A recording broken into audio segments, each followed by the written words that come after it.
Hey team, does it looks like I'm wearing lipstick. I'm not though. Midweek migraine, guys. Day late. I know. I apologize. I was fortunate enough to score some tickets to the PC game last minute. Uh, Thank you to John Lynch for those. I also want to send my condolences to the Boisvert family. Send you my strength during this difficult time. You lost your father. I know he was a very. I didn't know him personally, but he was very involved in the community. Certainly, your lives growing up and youth organizations as well as his professional life. So I'm sending you my strength and prayers. And then otherwise, it's just been a very busy week. My father-in-law had surgery today. Like we have his dog now, so we have 200. We've got like 250 pounds of dog sleeping upstairs. So I apologize for being a day late, but I do want to catch up on some things that did happen. And I just want to touch on three things. I don't want to take a lot of your time because I know one thing I definitely need to do is cut these down. I'm a little bit long-winded. So here we go. Midweek migraine. I want to first start. I mentioned I went to the PC game last night. PC, very exciting team to watch with Chris Dunn, Ben Bentil. When we're sitting there, my cousin says to me, "I don't even see Fazekas on the bench." Fazekas, one freshman starter, sixth man, very very involved in the team. Apparently he's fallen ill to mono. Dunn left the game early last night. Was feeling ill. We know all the BC players came in. 8 of them had suffered from the norovirus that happened up at Chipotle. And then Ben Bentil rolls his ankle. So now you have PC, which was looking like a blow. I mean, it was 20-4 at one point. It looked like it was going to be 40-8 at the half. Halfway through the first half, 20-4. And it ended up being a close game and a competitive game. One thing I did like, I like to see these other guys step up. Lindsey down the stretch. God, it's gonna kill me that I forgot. I forgot Bullock down the stretch. Thank you. I'm still thinking on some new ones. I think it's Cartwright. He impressed me. Young, small guy, 24. He's very scrappy. And I can only imagine what these guys would look like if they didn't lose the big man, Chuku, when I think he went to Syracuse. I think or Virginia. I forget where he ended up going. But I know that Mac had always said that guy was an instrumental part. But we'll see how PC goes. They got not a very difficult road.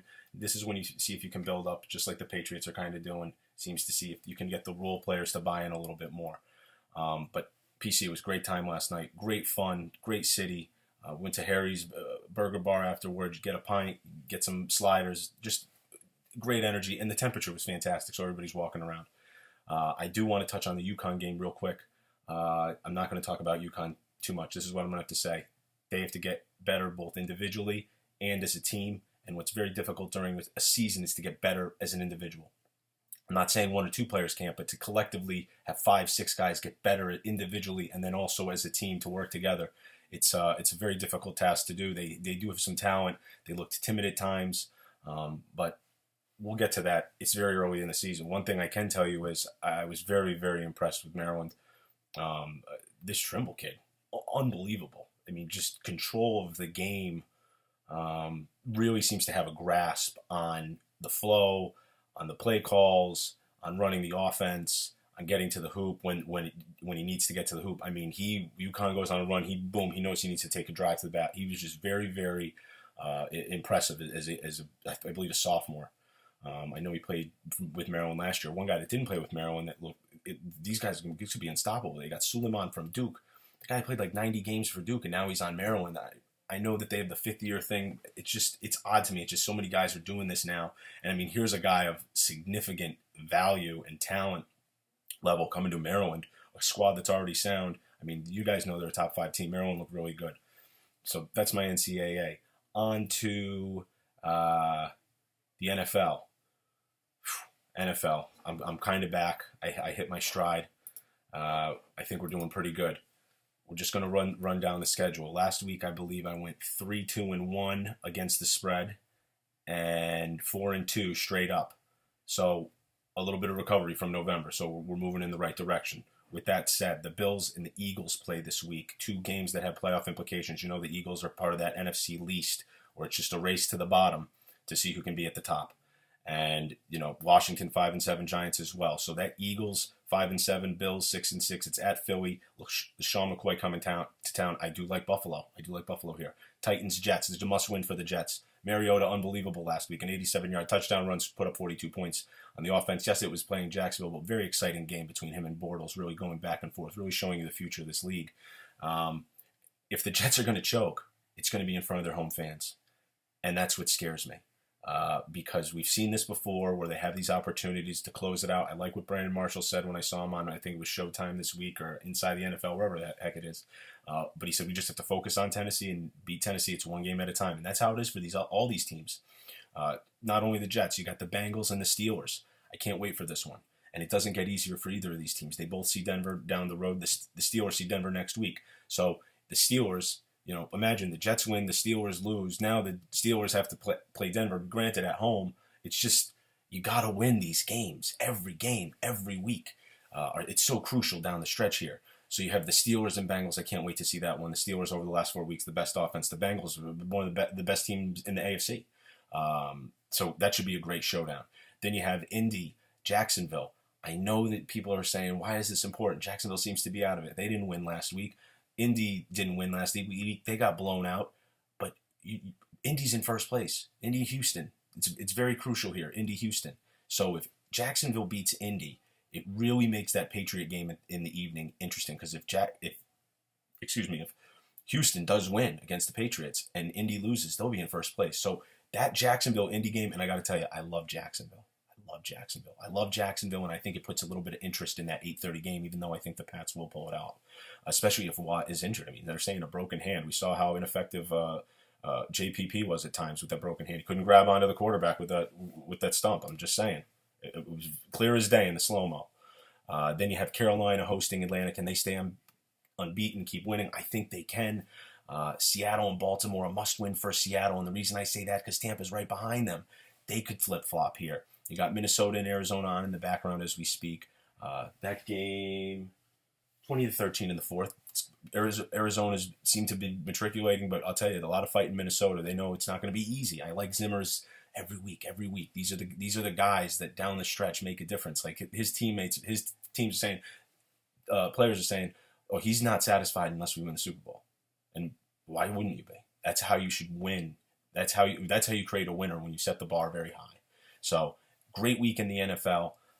Couple things in football outside the NFL. You have the Heisman this weekend. I know it's the running back from Alabama, the quarterback from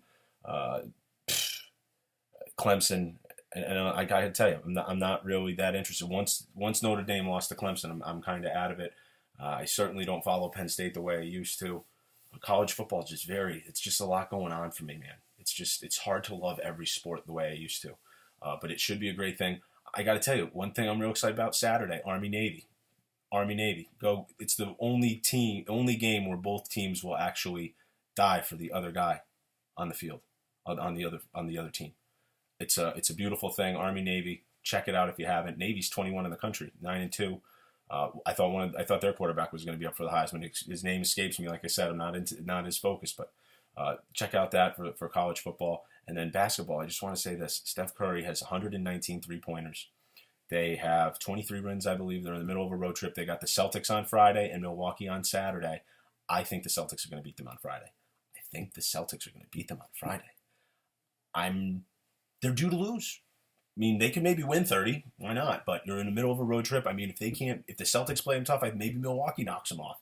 But then they're off until Wednesday. So they just need to get through these two games, and they could really be looking at, a stretch where I think their next game's at Phoenix on Wednesday. So that wouldn't be too bad for them. I mean, it's close to home.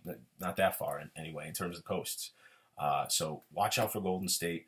I think the Celtics are going to beat them. But Steph Curry, 119 three-pointers, leads the league in points. Put on a show the other night. He is 53 pointers ahead of the next guy, which is Paul George, who's having a hell of a season, 27, almost 28 points a game. Really stepped up in terms of what he's contributed coming right out of the gate. And then you have Kyle Lowry from Toronto, 51 ahead of his teammate Klay Thompson, who put on a show the other night.